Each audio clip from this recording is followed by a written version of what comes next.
Okay, so basically everything that's on page 227 was covered in the 4 videos that explained how to do the unit circle. So now we're going to go to page 228, and we're talking about some formal definitions. So define the sign value of anything around the circle or sign in general. Sign's definition is the y over the r. So the y part of the ordered pair divided by r. And then the cosine definition, or cosine's definition, is equal to the x part of the ordered pair, the x distance you've gone, divided by r, the radius.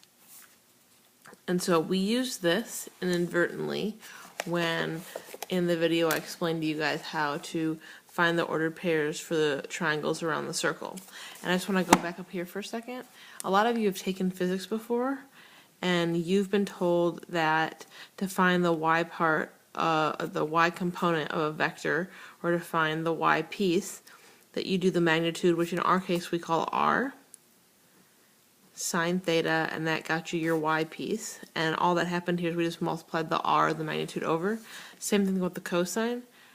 R cosine theta is going to give you your x piece, or your x part, your x component of your vector, which we're going to talk a lot more about second semester. So now we're going to go on to page 229, and we're going to talk about some other trig functions. There's 6 trig functions in total. There's sine, cosine, and then there's tangent, which is y divided by x.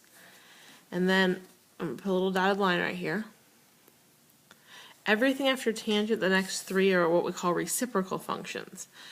Cotangent is the reciprocal of tangent, and reciprocal means we flip the fraction over. So if tangent is y over x, then cotangent's x over y. Secant, this is short for secant down here. Secant is reciprocal of cosine, so instead of being x over r, it's r over x. And cosecant is the reciprocal of sine, so instead of being y over r, it's r over y. Be very careful. A lot of times people want to put secant with sine because they both start with s's, and that can't happen. So the way that I keep these two straight is that everything that starts with a c needs a friend that starts with an s. So cosine starts with a c, so its friend has to be secant, and sine starts with an s, so its friend has to be cosecant. So then the questions are, how can you find the tangent value for any angle on your circle? Well, all we have to do is take the y piece of the ordered pair and divide by the x piece of the ordered pair. And then if I wanted to find the cotangent, well, you can find the tangent and find the reciprocal, or take the x piece and divide by the y piece. Same thing with secant. You either do the r over the x, or you just take your cosine value, and the reciprocal of it would be the secant value. And finally with cosecant, same idea. Either you take r and divide by y, or if you know the sine value, then the reciprocal of that is your cosecant value. So now that I've used the word reciprocal a lot, I'm going to go down here and start with cotangent. It says, how else could you write cotangent? Well, cotangent is the reciprocal of tangent. So cotangent also equals 1 over tangent of theta. And secant is the reciprocal of cosine, so secant of theta equals 1 over cosine theta.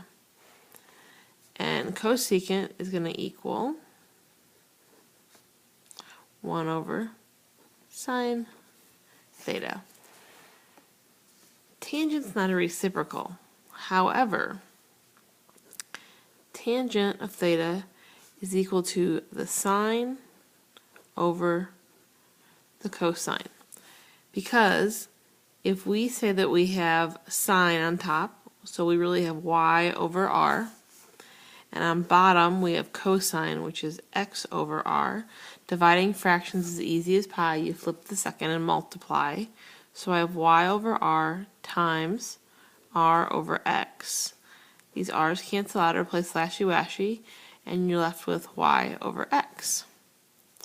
So if tangent is known as sine over cosine, not only can you write cotangent as 1 over tangent, you can also write it as cosine over sine.